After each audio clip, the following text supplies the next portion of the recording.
Seigneur soit glorifié. Ça fait vraiment plaisir de tous vous voir là, et de passer ces moments ensemble. C'est vraiment réjouissant, vraiment. Alors, le peuple de Dieu, la famille de Dieu. Et merci à nos frères et sœurs qui nous ont conduits dans ces temps de moment un peu du cœur de Dieu. Et on veut maintenant marquer un instant, être à l'écoute de la parole de Dieu. Depuis quelques semaines, avec l'église de Givors, nous sommes dans une thématique qui est intitulée Un Dieu riche. Parce que j'étais interpellé en lisant dans la parole de Dieu à plusieurs reprises toutes ces expressions où il est question de la richesse de Dieu. Par exemple, dans Éphésiens 2,7, où il est dit afin de montrer dans les siècles à venir l'infinie richesse de sa grâce. Dans Éphésiens 2, au verset 4, il est dit, mais Dieu qui est riche en miséricorde. Dans Romains, chapitre 2, verset 4, il est dit, où méprises-tu les richesses de sa bonté? Alléluia, et de sa longue attente. Ne connaissons pas que la bonté de Dieu te pousse à la repentance. Et on voit ce Dieu qui est riche, n'est-ce pas, ce Dieu qui est riche en grâce, en miséricorde, en bonté, en patience. Dimanche dernier, on a vu ensemble un texte avec l'église dans le psaume 86, et au verset 15, je vais vous lire dans la version Summer, mais on va quand même s'afficher si c'est possible. Psaume 86, verset 15. Je vais même le prendre dans la version aussi plus courante. Merci, jeune homme. Psaume 86, le verset 15. Il dit ceci, mais toi, Seigneur, tu es un Dieu miséricordieux et compatissant, lent à la colère, riche en bonté et en fidélité.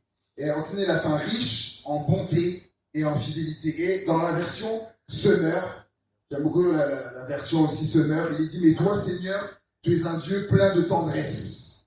C'est bon, hein? Un Dieu plein de tendresse qui nous fait grâce et qui est lent à la colère, qui est riche en amour et en fidélité. Donc la version second dit riche en bonté et en fidélité, et Summer dit riche en amour et en fidélité. On le sait, en hébreu, un mot, c'est une langue qui est très riche, un mot peut vouloir dire plusieurs choses. Des fois, un seul mot en hébreu peut vouloir dire 7 choses différentes. Et là, en l'occurrence, le mot qui est utilisé là peut se traduire par bonté ou par amour aussi. Et c'est ce qu'on a vu dimanche dernier, un Dieu riche en amour. Et j'aimerais voir avec vous tous ensemble, la suite. Riche en amour et en fidélité. On va voir ce matin un Dieu riche en fidélité. Comment ça nous parle de ça, de ce Dieu riche en fidélité? Ceux qui commencent à me connaître, bien sûr, c'est un peu plus à l'église de Givors, j'aime beaucoup les définitions. Je trouve que les définitions, ça clarifie les choses tout de suite. Et donc j'ai été voir la fidélité. Même si des fois on a un peu avoir l'habitude, oui, on connaît le mot, oui, fidèle, mais j'aime aller voir ce qu'il dit précisément. La fidélité, donc, c'est la qualité de quelqu'un qui est fidèle, dévoué, attaché à quelque chose ou à quelqu'un. C'est également la qualité de quelqu'un qui est constant. Donc ça nous parle de Dieu. Donc Dieu qui est dévoué, attaché à nous, qualité de quelqu'un qui est constant. Évidemment, Dieu, on sait, la Bible dit qu'il n'y a en lui ni changement, ni ombre de variation. Donc, qualité de quelqu'un qui est constant dans ses sentiments, ses affections et ses habitudes. Et c'est également le souci de la foi donnée, le respect des engagements pris. Respect de l'engagement pris envers la promesse, la personne aimée. Par exemple, la fidélité conjugale, les époux se donnent mutuellement fidélité, etc. Et ce qui m'a frappé, ce qui revient le plus, c'est cet engagement. C'est un engagement qui a été pris. Le respect d'un engagement. Et je me suis dit, mais Dieu qui est fidèle, donc, c'est qu'il a pris un engagement, il respecte ça, mais finalement, je me suis dit, mais quel engagement Dieu a-t-il pris envers nous? Quel engagement? Et on va voir 3 choses. 3 choses. La première chose, c'est qu'il y a cet engagement, il a pris l'engagement d'être avec nous. C'est la première chose. L'engagement d'être avec nous, c'est dans Matthieu, chapitre 28. Passage qui est bien connu, Matthieu, chapitre 28. Et le verset 20. Matthieu, chapitre 28. Verset 20.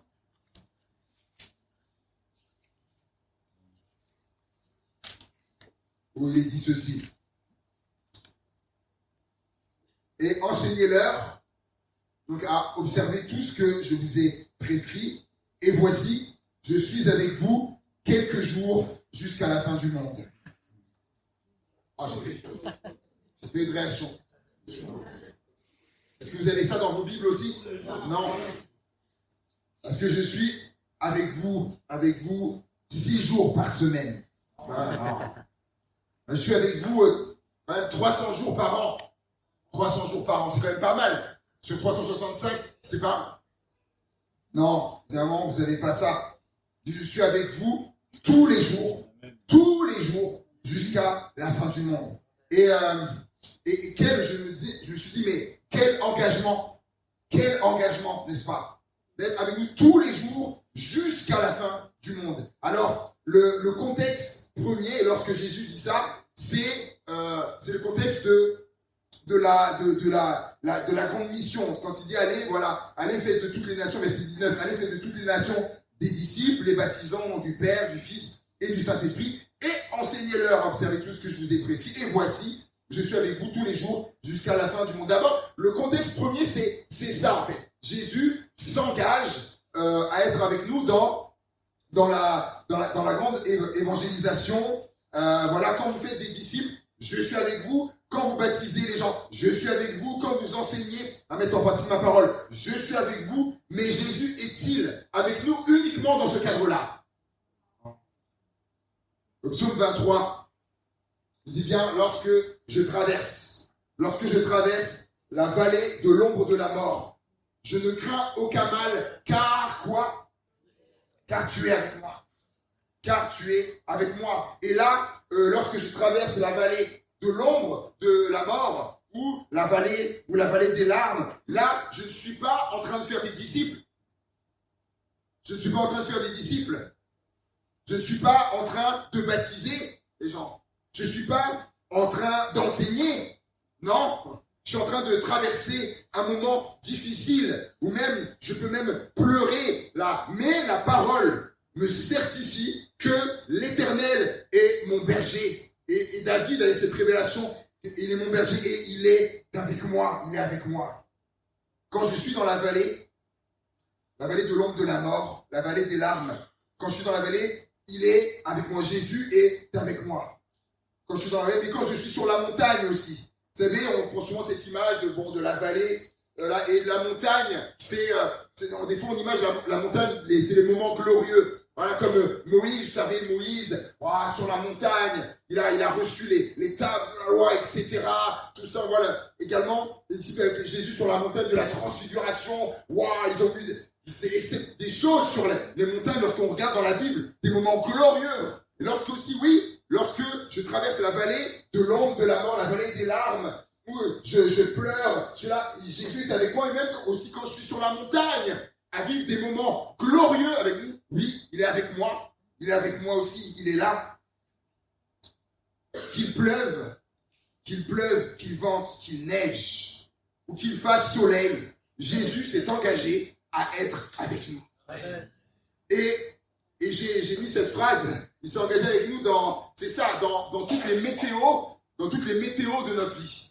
Qu'il vente, qu'il pleuve, qu'il neige, qu'il fasse soleil. Il s'est engagé à être avec nous dans toutes les météos de notre vie et dans toutes les saisons de notre vie. Lorsqu'on était en train de venir dans la voiture, je disais à ma femme, parce que vous avez vu, ça y est, là on a bien froid maintenant. Hein, et c'est fou, moi je disais, mais ça m'émerveille. Mais comment Dieu a créé, comment il a fait ça, il est trop fort. Et tu dis, mais les choses sans rien faire, elles n'ont rien à faire, et ça vient tout seul. Ça passe. De l'automne, du coup l'hiver arrive comme ça, et puis après le printemps, et l'été comme ça, et puis ça depuis des millions d'années. Mais il y a des saisons aussi dans nos vies.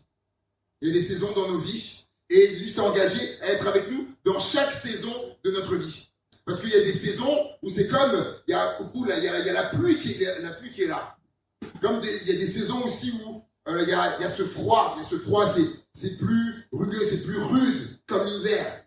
Puis oui, il y a ces saisons où les choses refleurissent, comme au printemps dans nos vies, ou les saisons également où il fait beau soleil.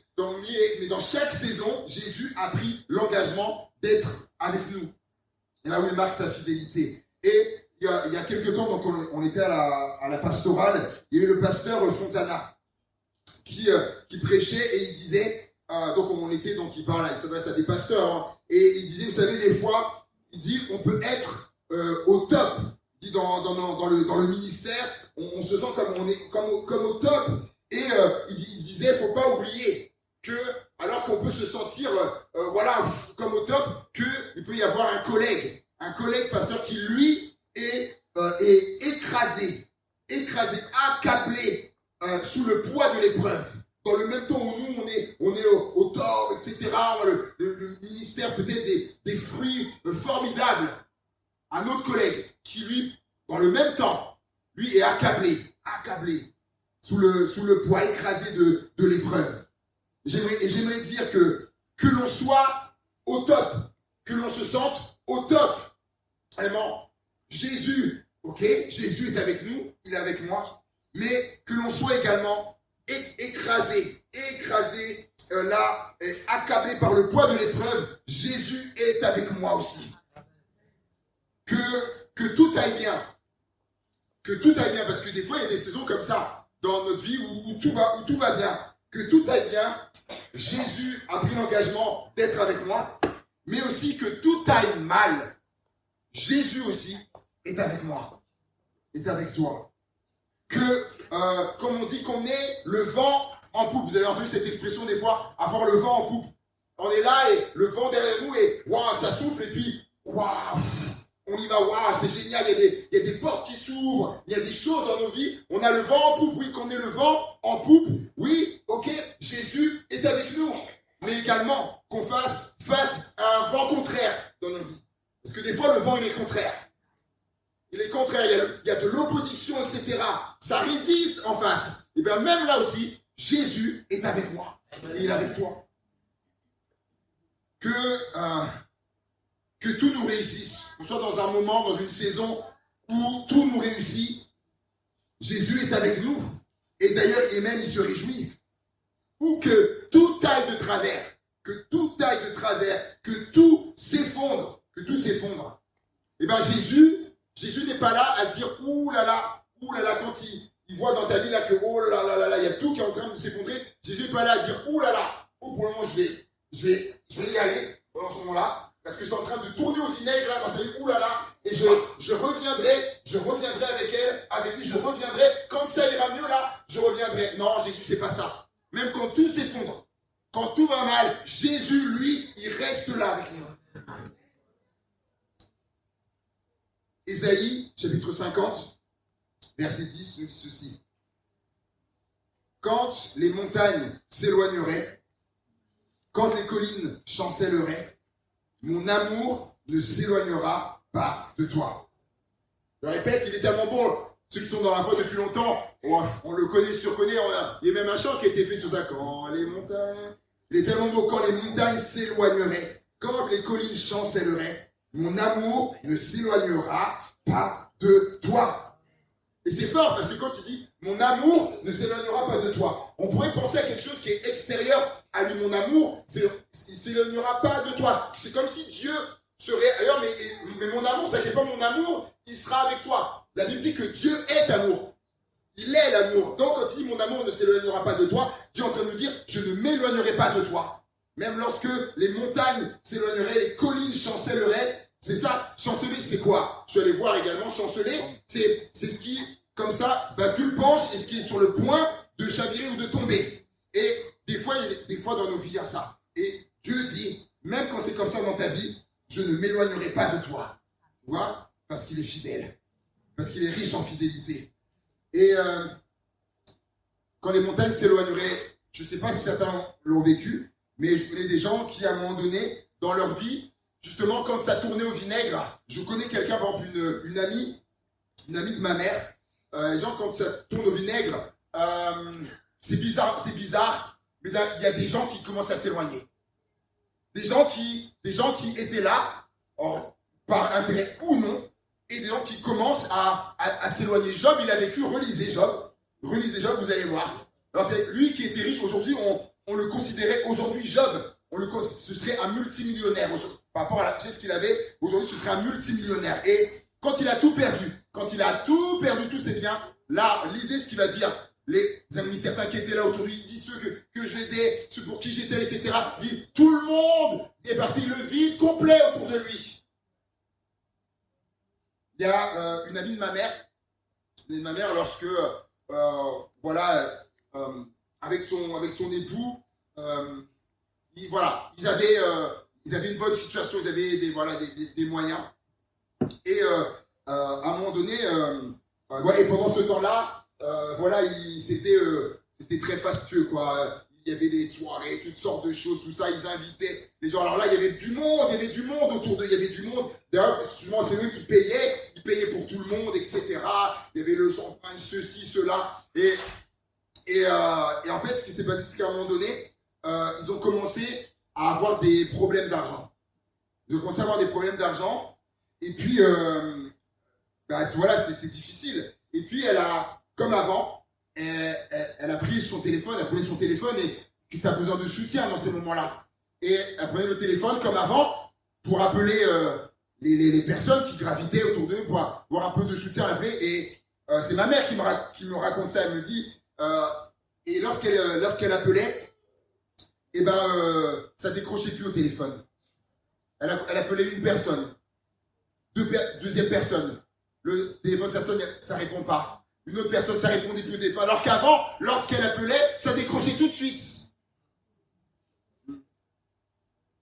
Et je me suis dit, dans des moments comme ça, les gens peuvent s'éloigner, mais lui, tu pourrais passer, vous me comprenez, tu pourrais passer un coup de fil au Seigneur, il répondra tout de suite. Faire appel à lui, il répondra tout de suite. Amen. C'est ça la différence. Et c'est ça la richesse de sa fidélité. Isaïe, chapitre 43, et au verset 2, il est dit, si tu traverses les eaux, je serai avec toi. Et les fleuves, ils ne te submergeront point. Si tu marches dans le feu, tu ne te brûleras pas, et la flamme ne t'embrasera pas. Là, il est question des eaux et du feu. Et c'est très intéressant, parce qu'on retrouve ça dans la parole de Dieu, avec les eaux. Les disciples dans la barque, on connaît ce passage, n'est-ce pas? Les disciples sont dans la barque, à un moment donné, il y a une énorme tempête qui arrive, ils sont ballottés de toutes parts, voilà, la barque est en fort, l'eau est rentre, ils essayent d'écoper, et puis ils sont là, et Jésus il dort. Jésus là, il dort. Et il devait être fatigué, hein. Jésus marchait beaucoup, des kilomètres par jour, il est fatigué, et il dort. Et puis, ils vont être là, l'interpeller, ne t'inquiète pas, nous périssons, etc. Et juste de rappeler quand même que ce sont des pêcheurs. Les pêcheurs, ils sont habitués à aller là en mer, etc. Ils sont habitués à ça. Mais là, avec la peur qu'ils ont, ils sont tétanisés. En fait, il faut comprendre que du coup, ce n'est pas une tempête comme ils ont eu l'habitude de voir jusque-là. Vu l'état dans lequel ils sont, ils sont expérimentés. Donc, c'est une tempête comme d'une violence qu'ils n'ont jamais vue. Et des fois, c'est pareil dans nos vies. La tempête arrive, vous savez, il y a des tempêtes dans nos vies. Et la tempête s'abat sur nous, des fois avec de telles violences que notre barque, elle est comme eux, ballottée de toutes parts. Et on a l'impression qu'on va prendre l'eau. Et toujours se rappeler de ce qu'il a dit. Si tu traverses les eaux, je serai avec toi. Toujours rappelle-toi de ça. Si tu traverses les eaux, Dieu te dit, je serai avec toi. Amen. Et on peut avoir l'impression qu'on va chavirer. La bonne nouvelle, c'est que Jésus, comme les disciples, Jésus est avec nous dans la barque. Amen. Ça, c'est la bonne nouvelle. La chose qui change, la différence, par contre, c'est que Jésus ne dort pas. ne dort plus. Ça, c'est ce qu'on appelle, ça c'était les contingences de son incarnation. Lorsqu'il a dans un corps humain comme le nôtre, il a eu faim, il a eu soif, il était fatigué, il a peur, etc. Et ça, mais Jésus ne dort pas, il est retourné au ciel, glorieuse, et la Bible dit qu'il ne sommeille ni ne dort. Et ça, c'est la différence. Et ce qui n'a pas changé, c'est son autorité et sa puissance pour calmer les tempêtes. Les amis de Daniel, et je peux vous le dire, je l'ai vécu. Je ne vais pas m'étaler, mais je l'ai vécu à un moment donné de ma vie, où on traversait une énorme tempête. Et en sortant du lieu de culte où on était, je traverse la porte, et il y a cette parole qui vient comme ça: je calmerai la tempête. Mais vraiment, on était ballottés. On était vraiment ballottés de toutes parts. Et cette parole qui vient: je calmerai la tempête. Et dans les semaines qui ont suivi, la tempête, elle s'est arrêtée net d'un coup. La veille, on était encore dedans. Le lendemain, terminé. La fidélité de Dieu. Je serai avec toi. Même si tu traverses les eaux, je serai avec toi. Et ça, c'est pour l'eau. Et pour le feu, je vous pose la question. Un exemple dans la Bible où ceux qui ont traversé le feu, ça parle de l'épreuve. Voilà, fournaise, c'est ça. La fournaise, les amis de Daniel, tout à fait. Dans la fournaise, jeté voilà, au nombre de 3 dans la fournaise, parce que le roi Nebuchadnezzar avait dit que lorsque vous entendrez les sons des instruments, il avait fait ériger une statue là à son effigie, et tout le monde se prosternera lorsque vous entendrez le son des instruments. Et il y a les amis de Daniel qui eux étaient fidèles aussi, fidèles à leur Dieu, fidèles au commandement de Dieu. Dieu a dit: tu ne te prosterneras pas devant d'autres dieux. Donc eux ont refusé de se prosterner.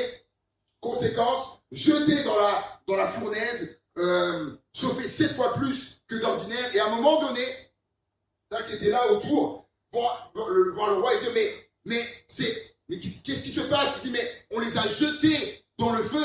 Ils étaient 3, mais on voit 4 personnes qui sont dans le feu. On les a jetés à 3 dedans, et ils sont 4 dedans. Dieu a dit: si tu traverses les eaux, je serai avec toi. Et les fleuves ne te submergeront point. Et si tu marches dans le feu, tu ne te brûleras pas, et la flamme ne t'embrasera pas. Pourquoi? Parce que Dieu est là avec nous, même dans le feu. Et moi, ça me touche, ça. Moi, ça me touche parce que lorsque, j'imagine, les amis de Daniel qu'on a jetés dans la fournaise, j'aurais pu se dire: bon ben voilà, ils m'ont obéi, ils ont respecté mes commandements, ben voilà, c'est ce qui leur arrive. Mais non. Lui-même, parce qu'ils sont de l'ange de l'Éternel avec eux, lui-même a dit: non, je vais descendre. Je vais être avec eux. Moi, ça me touche. Mais on n'a pas un Dieu qui est lointain, mais qui est proche. Quand il faut, il est là avec nous dans le feu. Et ça, c'est magnifique. Il y a un chant qui m'a beaucoup porté, justement, dans cette période-là de forte tempête. Ce chant qui dit à un moment donné: il était avec moi dans le feu. Là, à mes côtés, peut-être certains connaissent ce chant. Il était présent dans la tempête, apaisant les mers. Je me dis, ce chant-là, il est très particulier pour moi, parce que à chaque fois que je l'écoute, ça vient vraiment faire quelque chose dans mon cœur, parce qu'à cette période-là, lorsque cette tempête soufflait fort, je me rappelle des fois, j'étais là et la musique tournait dans la salle de bain. Tu sais, ce chant tournait, je me rappelle, il y avait l'eau qui était là, qui plaît, mais il y avait mes larmes aussi qui plaient. J'étais là, elles coulaient, l'eau larmes, je pleurais, et il y avait ce chant qui tournait, car il était avec moi dans le feu là, à mes côtés, il était présent dans la tempête, apaisant les mers. Et je peux dire, oui, que le feu ne nous a pas brûlés. Parce que Dieu était avec nous. Dieu est avec toi dans le feu. Parce qu'il est riche en fidélité. La deuxième chose, donc il a pris l'engagement d'être avec nous. On l'a vu, je suis avec vous tous les jours jusqu'à la fin du monde. Deuxièmement, il a pris l'engagement d'être, c'est relié, hein, il a pris l'engagement d'être toujours présent. Ça, c'est Psaume 46. Psaume 46, verset 2 à 4. Psaume 46, versets 2 à 4, qui dit « Dieu est pour nous un refuge et un appui, un secours toujours présent dans la détresse. C'est pourquoi nous sommes sans crainte quand la terre est bouleversée, quand les montagnes sont ébranlées au cœur des mers et que les flots de la mer mugissent, écument, se soulèvent jusqu'à faire trembler les montagnes. » Amen. Dieu est pour nous un refuge, un appui, un secours toujours présent dans la détresse. En fait, cette fidélité, elle se démontre par ça, en fait. Elle se démontre par sa présence dans la détresse, dans nos détresses.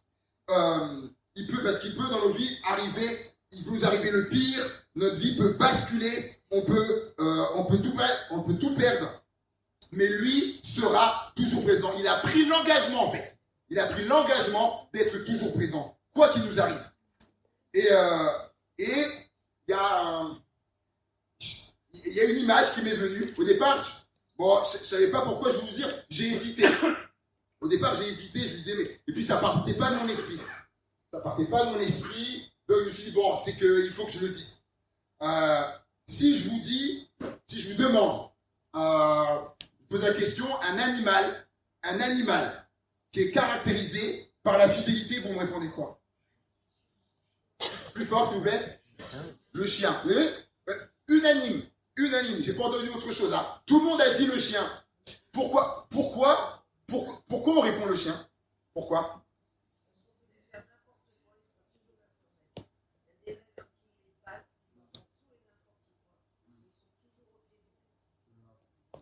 Il y a ça. Et il y a cet aspect-là qui est vous, hein, il y a cette fidélité qui est là. Et il y a également que tout chavire dans la vie, le chien sera là. J'ai été marqué par ce témoignage de cette personne qui avant vraiment était, vraiment avait de grands moyens. Et je crois qu'il était trader, quelque chose comme ça. Et vous savez, certains, quand ils sont bons, là, au mois d'avril, il y a une prime. Hein, et des fois, des primes qui peuvent excéder le million d'euros. Hein. Il y a un ami de mon frère qui fait ça. Et voilà, il est dans ces choses-là. Donc, c'est une réalité. Et cette personne-là, à un moment donné, lorsqu'il y a eu la crise, 2008, la crise, terrible, hein, là-bas. C'est terrible vraiment ce qui se passait. Certains ont tout perdu, certains se sont retrouvés à la rue SDF. Et ce reportage que vous voyez, cette personne qui sa vie, elle a basculé complètement à devenir SDF. Et malheureusement, du coup, il y avait la famille et tout ça. Et le chien était là. La vie avait totalement changé. Et on voit l'animal qui est là, et à un moment donné, le froid était là. Il y avait plus ce qu'il fallait, donc il n'y avait plus la maison, le froid était là, le chien, il n'avait plus ses gros grettes, il n'y avait plus tout ça, le froid, le chien était là. Il n'y avait plus ce qu'il fallait, il était là. Et c'est vraiment quelque chose qui m'a frappé. Et c'est pour ça, en fait, qu'on note la fidélité, parce que quoi qu'il se passe, en fait, il est là. Et en fait, c'est le principe de la fidélité. La fidélité, c'est ça. C'est ce principe-là que, quoi qu'il se passe, en fait, il n'y a pas d'abandon. En bas, la présence est là. Et regardez ce que dit le psaume 9, verset 10. Le psaume 9, verset 10. L'Éternel est une forteresse pour l'opprimé, une forteresse dans les moments de détresse. Ceux qui connaissent ton nom se confient en toi, car tu n'abandonnes pas ceux qui te cherchent. En fait, c'est ça. La fidélité, elle se caractérise par ça. Par le fait que quand la fidélité est là, il n'y a pas abandon. Et l'Éternel, psaume 94, verset 14 nous dit, l'Éternel ne délaisse pas son peuple. Il n'abandonne pas son héritage. Donc Dieu, en fait, a pris l'engagement aussi. Il a pris l'engagement de ne pas nous abandonner. Amen. On connaît ce passage, hein. Même si ton père et ta mère t'abandonnent, moi, je ne t'abandonnerai pas. Il est fort, ce passage. même si ton père, ta mère t'abandonne, moi, l'Éternel, moi, je ne t'abandonnerai pas. Pourquoi il pourrait dire? Parce qu'il est riche en fidélité. Amen. Le psaume 37, verset 23. Ça nous dit ceci. L'Éternel affermit les pas de l'homme et il prend plaisir à sa voix. S'il tombe, il n'est pas rejeté, car l'Éternel lui prend la main. J'ai été jeune, j'ai vieilli, et je n'ai pas vu le juste être abandonné, ni ses descendants mendier leur pain. Et c'est toujours ce que dit David là, parce qu'en fait, David, à ce moment-là, David, il est âgé. Il est même à la fin de sa vie, il est au bout de sa course, à la fin de sa course, et il fait ce constat. Il va dire de toute sa vie qu'on pense environ de 70 années, parce qu'à 30 ans et à la royauté, 40 ans de règne, et souvent, en fait, le règne s'arrêtait à la mort du roi et le fils, etc., succédait, etc. Donc même les rabbins, tout ça, pensent que c'est ça, environ 70 ans. Et David dit, de toute ma vie, je n'ai jamais vu le juste être abandonné par le Seigneur. Je n'ai jamais vu le juste être abandonné par le Seigneur. Et le juste, pour nous, c'est quoi? Pour nous, le juste, c'est quoi? Le juste, c'est celle qui a été justifié. Justifié par Jésus-Christ, qui a accepté l'œuvre de Jésus à la croix pour sa vie. Il a été justifié pour ça. Et la richesse de cette fidélité se trouve aussi dans le fait qu'elle peut s'étaler sur plusieurs générations. Deutéronome chapitre 7, verset 9. J'arrive à la fin. Deutéronome chapitre 7, verset 9. Sache donc que c'est l'Éternel ton Dieu qui est Dieu. Ce Dieu fidèle garde son alliance et sa bonté jusqu'à la 1000e génération. Environ, on dit 20 000 ans. 20 000 ans. Et ça fait du temps. Hein. Et envers ceux qui l'aiment et qui respectent ses commandements. Donc je vais préciser quelque chose. Sache donc que c'est l'Éternel ton Dieu qui est Dieu. Ce Dieu fidèle garde son alliance et sa bonté parce qu'il est fidèle hein, jusqu'à la 1000e génération c'est pas envers n'importe qui. C'est pas envers n'importe qui. Envers ceux qui l'aiment. Est-ce qu'il y a des gens qui aiment Dieu ce matin? Ouais. Mais j'aimerais vous dire oui, c'est très bien, mais ça ne suffit pas. Envers ceux qui l'aiment, et il y a un et, conjonction de coordination. On rappelle l'école, mais où est donc en Ika? Et qui respecte ses commandements. Qui l'aime et qui respecte ses commandements. À ceux-là, il dit ce Dieu fidèle garde son alliance et sa bonté jusqu'à la 1000e génération. Et Dieu n'est pas un menteur. Il est fidèle, on peut lui faire confiance. Et moi, je peux le dire au bout de ma... C'est pas une longue marche. Hein. C'est pas une longue marche. Ça fait 18 ans que je suis converti. Depuis 2007. Mais ce que je peux dire depuis ces 18 ans de marche chrétienne, je peux dire comme David il a dit lui au bout de ses 70 ans, je peux dire témoigner que Dieu, dans ma vie, je peux dire que Dieu a toujours été fidèle. Toujours. Même dans les moments les plus sombres de ma vie, il a été fidèle, il était là, à côté de moi. Jamais il m'a abandonné. Dieu a toujours répondu présent, il n'a jamais fait défaut, jamais. Certains ici ont plus que 18 ans. Le marche chrétienne, ils peuvent le témoigner. Certains ont 20 ans, 30 ans, 40 ans de marche chrétienne, 50 ans, 60 ans une fois dans mon église. Moi, je suis originaire de Blois. Une sœur qui avait 70 ans de vie chrétienne. Quand elle me dit ça, elle me dit, la sœur, elle avait 86 ans. Elle me dit, je me suis converti, j'avais 16 ans. Ah ben oui, à 86 ans, ça fait 70 ans de marche chrétienne. Et elle me disait, 70 ans de vie chrétienne, elle dit, Dieu a toujours été fidèle. Amen.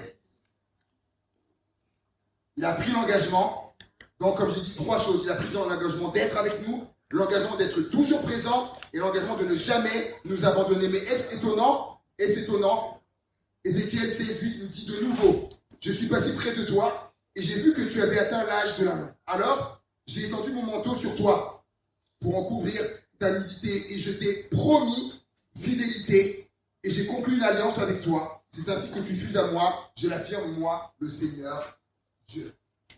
Donc c'est Ézéchiel 16:8. C'est dans la version aussi ce ferreur semeur. Et j'aime ce qu'il dit, je t'ai promis fidélité. Waouh! Et quand on entend ça, je t'ai promis fidélité, on peut avoir l'impression d'entendre les paroles des mariés, vous savez, les jours du mariage, qui sont soit, prononcent soit à la mairie ou à l'église lors des vœux. Je t'ai promis fidélité, je te promets fidélité. Et sauf que là, c'est pas de la bouche des mariés, c'est de la bouche de Dieu. Et il dit, je t'ai promis fidélité. C'est un engagement qui tiendra jusqu'au bout.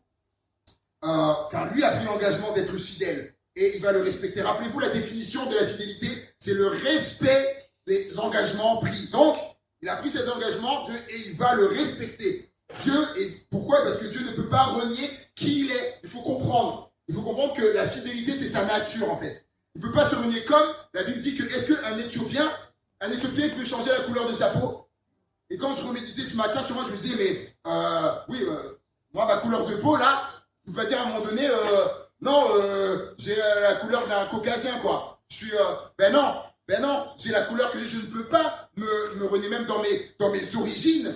Je ne peux pas dire à un moment donné, non, mais moi, je suis d'Asie, moi.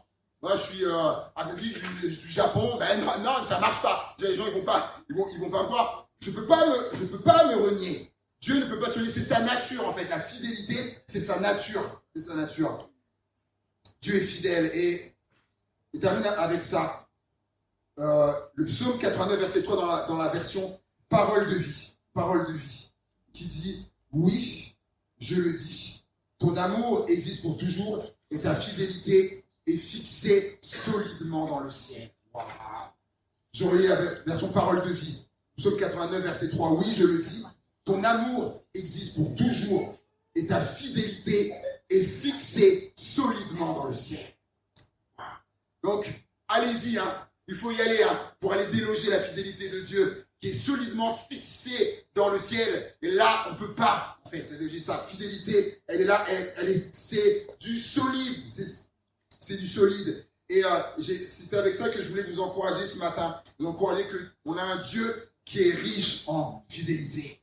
Il a pris l'engagement d'être avec nous, l'engagement d'être présent et l'engagement de ne jamais nous abandonner. Amen. Amen. On prie ensemble le Seigneur. Alléluia, Jésus. Seigneur, merci. Merci pour ta parole, Seigneur. Merci parce que tu nous rappelles ce matin que, oui, ta richesse encore, elle se manifeste dans cette dimension de ta fidélité aussi, Seigneur. Pas juste de ton amour, pas juste de ta bonté, de ta miséricorde, de ta patience, Seigneur, mais aussi de ta fidélité, Seigneur. Rappelle que tu es un Dieu fidèle, Seigneur, mon Dieu. Tellement ça fait du bien à mon cœur et à nos cœurs de nous rappeler cela. Viens faire du bien ce matin, Seigneur, d'aide à quelqu'un qui peut-être avait besoin de l'entendre. Nous donne peut-être entendre ce rappel, peut-être quelqu'un pour la première fois d'entendre cela. Grave ça dans nos cœurs. Fixement, comme ta fidélité, fixement, Seigneur mon Dieu. Alléluia, Seigneur Jésus. Grâce à fixement dans nos cœurs. Et que jamais ça n'en soit, mon Dieu, déraciné, Père, dans le nom de Jésus. Amen. Amen.